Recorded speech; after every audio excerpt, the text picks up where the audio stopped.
Hey folks, welcome back to the show. I'm Jamie, your friendly guide. I've got Alex here with me, the brain who dives into the dense stuff so we don't have to. Great to be here, Jamie. Today, we're unpacking a hefty guide on how businesses can accept Kaspa payments legally, cleanly, and without tripping over tax wires in the US and across the EU. So this is that crypto payment regulations and taxes deep dive you sent me. The one that promised to translate legalese into real-world steps? That's the one.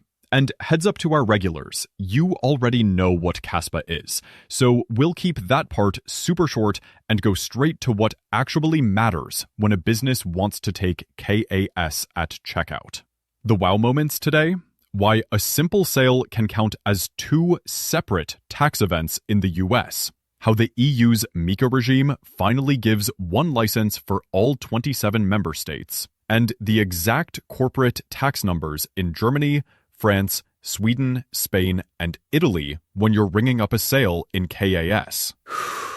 Two tax events for one sale? Oof, I felt that in my spine already. Okay, let's get into it. Start at the 10,000-foot view for me. What's the regulatory label on Kaspa that sets the tone for everything else? The guide makes a simple but crucial point. Kaspa's fair launch and decentralized setup mean it isn't being treated like a security in the analyses it cites. That's a big deal because the nastiest regulations would be the securities ones. Think SEC or EU MiFID II. And those mostly fall away here. Instead, the frame is property for US taxes and crypto asset under EU MiCA. That shift takes you out of securities maze land and into a world of property law, payments rules, and tax compliance. So not a security. Huge relief. What does property actually mean in practice? In the US, the IRS said way back, in guidance that still matters, that virtual currency is treated as property. Practically, when your store takes KAS, you recognize income equal to the dollar value at that moment. And you also pick up an asset with that same cost basis. Later, if you sell or swap that KAS, you calculate a capital gain or loss based on the difference from that original value. 2 steps every time. Income at receipt, gain or loss at disposal. It's tidy in theory and tedious in bookkeeping. And in Europe? Europe bundles definitions under MiCA. Rather than calling it property, the EU calls assets like KAS crypto assets and focuses regulation on the service providers who hold, trade, or exchange on behalf of others. That means if you're just a merchant taking KAS for your own sales, you typically aren't in the regulated service provider bucket. That clarity matters a lot. So the headline is, Kaspa as property in the US, as a crypto asset in the EU. Less scary than securities law, but still serious. Got it. Let's make this concrete. I'm a cafe owner who wants to accept Kaspa for cappuccinos. What are my options? 2 clear paths. First, direct to wallet, self-custody. You generate a wallet, plug it into your e-commerce or point-of-sale flow, and customers pay straight to you. Upside, total control and no third-party fees. Downside, you wear the market swings and you shoulder wallet security and tax complexity yourself. That's like making your own croissants every morning. Amazing if you're set up for it, intense if you're not. And the other path? Use a crypto payment processor. Think of it like hiring a reliable pastry supplier who shows up at 6 a.m. with perfect croissants. The processor handles the tech, can instantly convert KAS to dollars or euros, gets you the exact invoice amount, and usually has the licenses to operate across jurisdictions. You'll pay fees, and you're trusting their operations, but your volatility risk and compliance headache drop dramatically. For most non-crypto native businesses, this is the pragmatic route. Instant conversion sounds like magic. But is there a catch? The catch is counterparty risk and the fees. You're swapping price volatility and security work for reliance on a provider. Also, due diligence matters. You vet their fees, settlement times, security audits, the integration options, and, very important, their licensing status in the US and EUS. That last one separates a slick demo from a partner you can actually scale with. Quick, imagine this scenario. I sell a €9 latte, the customer pays in KAS, and my processor instantly sends me €9 to my bank? Exactly. If it's truly instant conversion with guaranteed rates, you see €9 hit your settlement without caring whether KAS wiggles in the next 5 minutes. And because it's converted immediately, that second US tax event, the gain or loss on disposal, often nets out to almost zero. That's a quiet win. Okay, cafe owners of the world, I can hear you exhale. You mentioned licensing. What's the tripwire that turns an innocent shopkeeper into a regulated financial intermediary? The guide drills this in. You're generally safe if you accept KAS for your own goods and services. You become regulated, an MSB in the US, a CASP in the EU, when you start handling other people's money. That includes exchanging KAS to fiat for customers as a service, custodying their crypto, or moving funds between third parties. Do those, and you're in licensure territory, with AML programs, KYC checks, suspicious activity monitoring, the whole 9 yards. So the golden rule is, take KAS for your own sales? Fine. Offer conversions or hold funds for others? That's a different business model entirely. Exactly. Regulators don't care that it's crypto. They care whose money it is and what you're doing with it.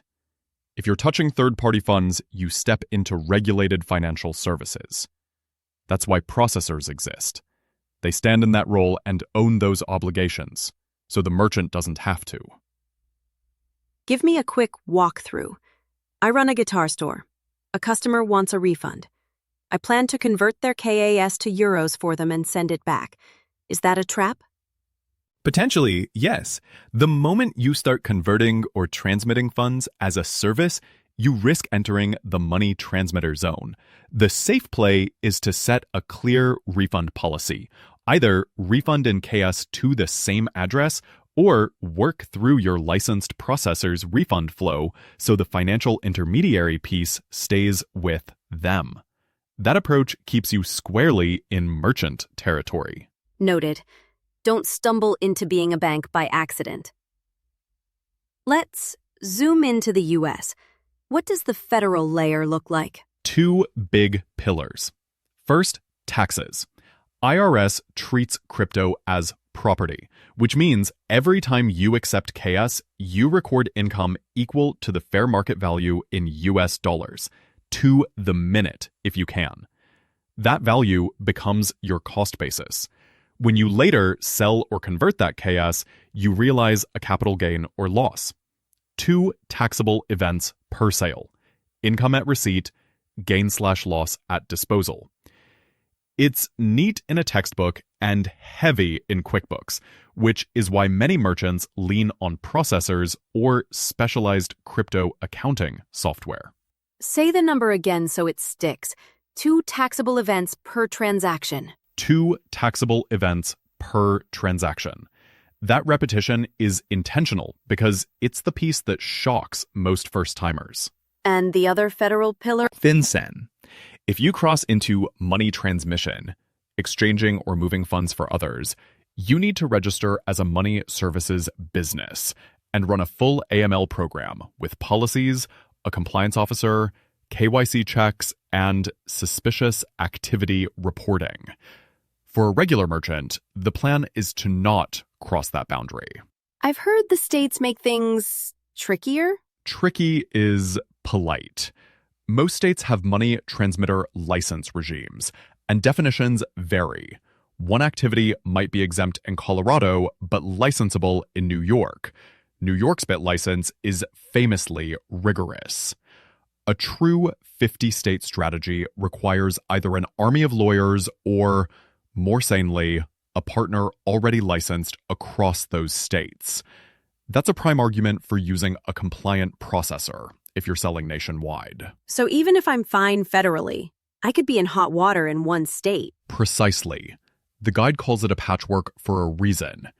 The safe path for most merchants is don't transmit for others and lean on a licensed processor that has already done the state-by-state heavy lift. What about sales tax and payroll? Sales tax is still sales tax. If your state says the latte is taxable, it's taxable whether the customer pays in dollars or KAS. You compute the tax on the dollar value at the time of sale. And if you pay employees in KAS, it's still wages. You must withhold income tax and FICA based on the dollar value when you pay them, and report it correctly. The medium changed, the obligations didn't. Wow. New medium, same tax reality. Take us across the Atlantic. How is the EU different? The EU finally did the thing everyone kept asking for: one rulebook. MiCA, which fully took effect on December 30th, 2024, gives a single licensing regime for crypto asset service providers. You get authorized by one national authority, say BaFin in Germany or AMF in France, and then passport that license across all 27 member states. It's night and day compared to the US state patchwork. And if I'm just a merchant, not offering custody or exchange? Then you're generally not a CASP. You're a merchant accepting payment. That distinction is clean in the EU framework, and it helps merchants stay out of the regulated bucket. Again, provided they don't drift into holding funds for customers or running exchange services. You mentioned a travel rule twist? Yes, the transfer of funds regulation extends the financial travel rule to crypto with a strict twist. There's effectively a €0 threshold. For any transaction handled by CASPs, identifying info about the sender and receiver travels with the transfer. Names and wallet identifiers at a minimum. It sets a high compliance bar for service providers. But for you as a merchant working through a licensed processor, they shoulder that obligation. So the EU is tougher on the compliance side for providers, but it rewards them with one license for the whole market. That's a fair trade if you're building infrastructure. Exactly. It's an upfront cost with predictable scale. Merchants benefit by partnering with CASPs who've cleared that bar. Let's run the numbers that folks love to screenshot. What are the headline corporate tax realities if I'm accepting KAS at my store in these countries? Germany first. When your German company sells a guitar for KAS, you recognize revenue in euros at the time of sale. Corporate income is taxed at 15%, plus a 5.5% solidarity surcharge on that. And you also owe municipal trade tax that typically averages around 15%. Together, you land roughly in a 30% to 33% effective corporate rate. And if you later sell the KAS for a gain, that gain is ordinary business income at the same rate. That one-year tax-free rule you might have heard about doesn't apply to corporations. It's for individuals. VAT still applies to the goods or services. The crypto-to-fiat exchange itself is VAT exempt. 30 to 33% in Germany. Say it again. Roughly 30 to 33% effective corporate taxation in Germany for the income on your sale, plus VAT on the sale itself. France? France is simpler on the headline rate, 25% corporate income tax. If you hold KAS and later sell it, the gain is part of your overall profits, taxed at the same 25%. Again, the VAT is on the underlying sale, based on the euro value at the time of the transaction. The exchange leg is VAT exempt. Sweden? Sweden comes in at 20.6% corporate income tax. Income from sales paid in KAS is business income. Any gains from later disposing of KAS are also business income and taxed at 20.6%. VAT logic is the same pattern. VAT on the goods and services at the SEK value at sale. The currency exchange piece is exempt. Spain? Spain's standard corporate rate is 25%, with a 15% reduced rate sometimes available to new companies for the first 2 profitable years if they meet the criteria. Gains on disposing of KAS are taxed as ordinary business income at the corporate rate. VAT applies on the sale at the euro value when the transaction happens. And Italy? Italy has a 2-layer setup: national corporate income tax, IRES, at 24%, plus a regional production tax, IRAP, around 3.9%, for roughly a 28% effective corporate rate. Gains from holding and selling KAS are included in the corporate tax base and hit both IRES and IRAP. VAT follows the same pattern as elsewhere in the EU, on the goods or services, not on the exchange leg. That's a lot of numbers. Give me the quick rhythm so people can memorize it. Germany, 30 to 33%. France, 25%. Sweden, 20.6%. Spain, 25%, with a possible 15% startup window. Italy, about 28%. And in all of them, VAT is charged on the sale value at the time of the transaction, while exchanging crypto itself is VAT exempt. Wow.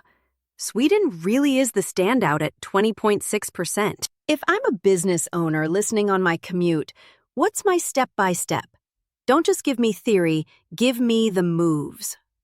Move 1 is a board-level decision. Will you hold KS or convert instantly? If you hold, you accept volatility and detailed basis tracking. If you convert, you accept processor fees but smooth out accounting and market risk. That single choice cascades into the rest of your plan. Okay, and once I decide? If you go with a processor, vet them like a mission-critical vendor. Confirm licensing in the US, FinCEN registration and any relevant state money transmitter licenses, and a valid MICA authorization in the EU. Ask for security attestations, uptime history, settlement times, and exactly how they handle refunds and chargeback-like scenarios. Make them show you the boring documentation. That's where you learn if they're for real. I like the boring docs test. What's next? Wire your systems. On the technical side, plug their checkout widget or API into your website and POS. On the accounting side, configure your books to capture the fiat fair market value at the moment of each KAS sale. If you plan to hold KAS, you'll also need to track the cost basis lot by lot, so you can compute gains or losses on disposal. This is where specialized crypto accounting software can be worth its subscription fee. Policy time? Policy time. Write internal policies for pricing, refunds, and treasury. Pricing. Decide how exchange rates are pulled and locked at checkout. Refunds. Decide whether you refund in KAS to the same address or orchestrate refunds through your processor to avoid becoming a de facto money transmitter. Treasury. Set who can move funds, how keys are secured if you self-custody, and exactly when, if ever, you convert to fiat. Then, update your terms of service and checkout pages so customers know what to expect. Give me a day in the life of a store after go live. Morning. Your dashboard shows yesterday's KAS sales settled to euros overnight. No surprises because rates were locked. Midday. A customer asks for a refund. Your cashier follows the policy, uses the processor's refund tooling, and never touches a third party's funds directly. Evening. Your accountant exports a report showing each sale, the euro value at sale time, and, if you held any KAS, the basis lots you now own. It's mundane. And that's the point. And in the US, remind me what absolutely must be captured in the books for each KAS sale. Date and time of the transaction, the amount of KAS, the US dollar fair market value at that moment, this becomes your cost basis, and if you later dispose of that KAS, the date and time and US dollar value at disposal. That's how you compute the capital gain or loss for the second tax event. 2 events, remember. Income at receipt, gain or loss at disposal. Say it with me, folks. 2 events. 2 events, and 1 more operational drumbeat. In the EU, your processor, as a licensed Kasp, will be doing the travel rule data passing in the background. Names and wallet identifiers where required, so your compliance lens stays on vendor oversight rather than on building an AML program from scratch. That's a huge relief. I don't want to moonlight as a bank compliance officer. Exactly. For non-crypto native businesses, the smart bet is usually to outsource the regulated parts to someone built for it. The guide is crystal clear on that strategy. What about Europe's VAT in practice? Any gotchas at the register? The main thing is to compute VAT on the fiat value at the moment of sale, exactly like you would if the customer swiped a card. The fact that they paid in cash doesn't change the VAT on the underlying goods or services. The exchange leg, that conversion, remains VAT exempt, so your POS needs to timestamp the sale, pull the rate, and record the euro amount for VAT. Do that, and you're in good shape. And give us a taste of country nuance. Germany versus Spain, for instance. Germany's corporate tax burden on revenue is higher, roughly 30 to 33%. So planning matters if you're holding KAS and might realize gains later. Spain's 25% is friendly, and that 15% window for new companies can be a genuine boost in the early years if you qualify. In both, VAT mechanics are consistent. Tax the sale, not the exchange. Last mile. Who deserves shout-outs for the facts in this guide? Hats off to the EU regulators who publish MiCA materials, like ESMA and national authorities such as BaFin and AMF, plus to tax references and compliance sources cited in the guide. And a general thank you to the practitioners who keep spelling out the AML and KYC implications in plain English. The guide we're riffing on did a great job weaving those sources together. So, the takeaway to tattoo onto your business plan. Accept KAS for your own sales. Stay out of handling third-party funds. And strongly consider a licensed processor to tame volatility and paperwork. In the US, remember the mantra, 2 tax events per transaction. In the EU, MiCA means 1 license for providers across 27 countries. And merchants benefit by partnering with those providers. If you're gearing up to implement, line up 3 tracks in parallel. Pick your treasury strategy, vet the processor's licenses and controls, and configure your accounting to capture the fiat value at the time of sale. In the EU, rely on your processor to handle the travel rule obligations. In the US, avoid drifting into money transmission. Keep refunds within your policy lanes and your compliance footprint stays small. That's today's journey. Dense topic, but big clarity. Thanks to everyone whose work is cited in the guide for doing the heavy lifting, and thanks to you for hanging with us. If this episode helped, send it to the finance person at your company. They'll probably buy you a coffee for saving them hours.